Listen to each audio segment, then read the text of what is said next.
السلام عليكم. انا اسجل الفيديو دوت ويمكن يكون اخر فيديو ليا، علشان انا ببعته للرئيس السيسي بذات نفسه شخصيته. بص يا ريس،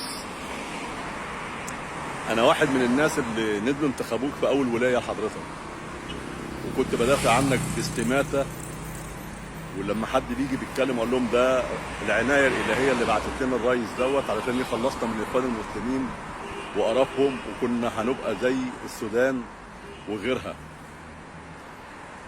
ولما حد بيقول لي حكم عسكري اقول له هو الشعب المصري ما يمشيش الا بحكم عسكري. وبعدين يا ريس كان كل حد يقول لي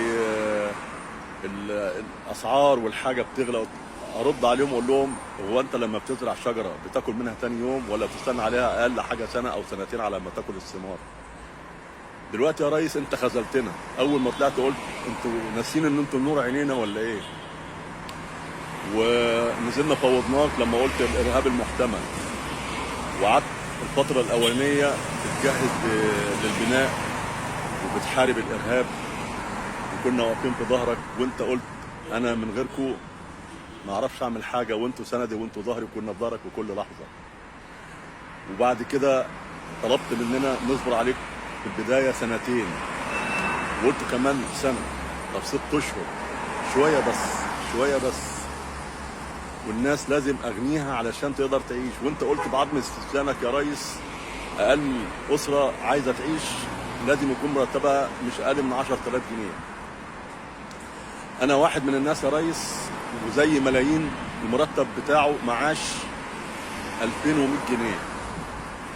النهارده يا ريس انا ومراتي وابني اللي هو عامل اضراب عن الجواز، لو اتمطعنا كل واحد لو صرف له 60 70 جنيه هنقول 200 جنيه يا ريس في 30 يوم ب 6000 جنيه.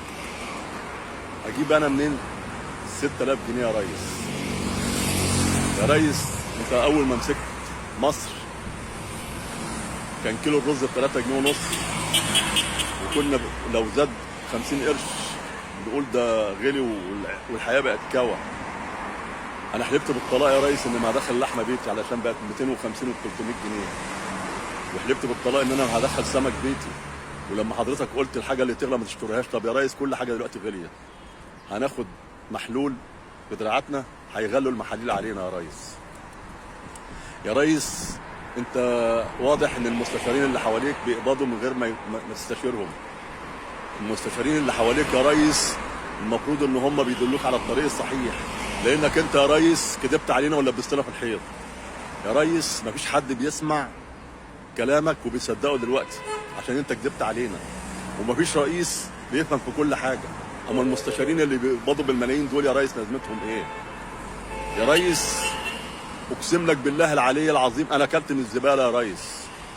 راجل محترم، واول مره اقول الكلام دوت، وعيالي لما شافوه او لما هيشوفوه هيستغربوا ان انا قلت ازاي كده. انا اكلت من صفيحه الزباله يا ريس وانا ماشي في الشارع. يا ريس انت مش حاسس بالناس اللي بتئن في الشارع يا ريس؟ لو في 20 مليون حواليك من جيش وشرطه والموظفين والوزراء واهاليهم وقرايبهم والناس اللي عايشين في الكومباوند عايشين مفخفخين، واللي نقلتهم من الحضيض وحطيتهم في شقق، كل دول مستفيدين منك ومتمتعين في خيرك اللي هو اصلا من خيرنا يا ريس. انت ما دفعتش حاجه من جيبك، انت جيت قلت انا متبرع بنص مرتبي ونص ثروتي عشان خاطر مصر، ووقفنا في ظهرك يا ريس. الشعب 80 مليون النهارده بيحاسبنوا عليك، انا بقولها لك بصراحه، لان الاسعار في منتهى السفاله. والنهارده بتروح تجيب الحاجه من المحل دوت تلاقيها ب 50، والمحل الثاني تلاقيها ب 55، وفي واحد بيبيعها ب 45 على حته ايه؟ العرض والطلب. يا ريس انت مش حاسس بينا، ومفيش حد بينجح في كل حاجه لوحده. فارجوك يا ريس عيد حساباتك وخفف الميزانيه بتاعت مصاريف الرئاسه يا ريس. انت دوله تعتبر يعني مش زي امريكا، عندك عدد سفارات اكتر من امريكا في بلدان العالم، ما لهمش لازمه يا ريس. المستشارين اللي حواليك دول بيقبضوا بالملايين يا ريس، ما لهمش لازمه. مجلس الشيوخ اللي انت عملته ده بيتكلف الدوله ملايين برضه، ما لهمش لازمه. يا ريس عيد حساباتك، علشان لو قامت ثوره الجياع محدش هيقدر يوقفها، وانت بتتحدى الشعب، والشعب لو نزل مش هتقدر تضرب فيه من الجيش بتاعك يا ريس.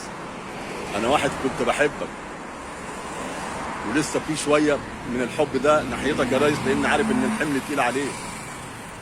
بس بص لنا يا ريس، المصاريف بقت شديده قوي علينا يا ريس. انا بقول لك انا بقبض 2100 وانا عندي 65 سنه ونازل بشتغل سواق عند ناس علشان اقدر اعيش، لان لو جبت علاج ليا ولا لمراتي من ال 2200 مش هنعرف ناكل يا ريس. قيس على كده بقى ملايين يا ريس. يا ريس ما تخليش الشعب يكرهك اكتر من كده، وما تسمعش كلام الاعلاميين اللي انت موظفهم علشان يجملوا كل حاجه يا ريس. صدقني يا ريس، الشعب خلاص على حاسه وهينفجر، ولو انفجر محدش هيعرف يلمه يا ريس. احنا ورق البطاقه ايام حسني مبارك كنا بنروح نجيبه ب 15 جنيه يا ريس، النهارده ب 60 وب 70 يا ريس، ب 75 جنيه. كيلو السمك كنا بنتخانق على ال 2 جنيه اللي بيزودوها فوق الفلوس بال 16 وب 18 وب 20 وب 25. لما بقى ب 25 كنا بنتخانق مع البياع. النهارده 75 جنيه يا ريس. يا ريس انا لو عزمت ولادي، انا عندي 3 اولاد صبيان وبنت، عشان يجوا كل اسبوع صله الرحم، لو نزلت جبت 2 كيلو لحمه عشان اضيفهم بشويه الطبيخ، اخش لي يا ريس في 700 جنيه. ادي تلت المعاش يا ريس. ما ينفعش الكلام اللي انت بتعمله فينا ده يا ريس. احنا ما قدمناش يا ريس عشان انتخبناك. ويا ريس اعمل لنا اكتفاء ذاتي من المحاصيل اللي انت بتصدرها برضه. وقلت 1.5 مليون فدان، وقلنا خلاص ان شاء الله الخير هيعم على ايده. ما شفناش الا كل قحط يا ريس. السمك النهارده ب 75 جنيه، اللحمه ب 250 وب 300 جنيه. هناكل ازاي ونعيش ازاي يا ريس؟ بص للناس يا ريس. الناس دي هي ظهرك وسندك يا ريس. وانا من دلوقتي بتكلم ووشي باين في الفيديو، وممكن اقول لك على اسمي وعنواني، انا مش فارق معايا. اعتقلني يا ريس عشان ارتاح، بدل ما انا انتحر واحط سم لعيالي في الاكل، لان مش هقدر على تربيتهم واكلهم وشربهم. وعندي اخر ولد عامل اضراب عن الجواز يا ريس. قيس على حالتي دي ملايين يا ريس. ما ينفعش كده. بص لنا بنظره عطف يا ريس. انا معبي كتير ومش هقدر اطول الفيديو اكتر من كده يا ريس، علشان يعني لو اتكلمت لساني هيغلط، وانا ما احبش اغلط. ارجوك يا ريس بص للشعب، الشعب اللي اختارك، الشعب اللي واقف في ظهرك. لما كنت بتقول انتوا يا مصريين انتوا السند وانتوا الظهر، وانت مش رئيس وبتقول انا مش رئيس، انا منكم يا ريس. مش هينفع الكلام اللي انت بتعمله فينا ده. احنا ما اذنبناش عشان جبناك رئيس يا ريس. 80 مليون بيحاسبنوا عليك يا ريس.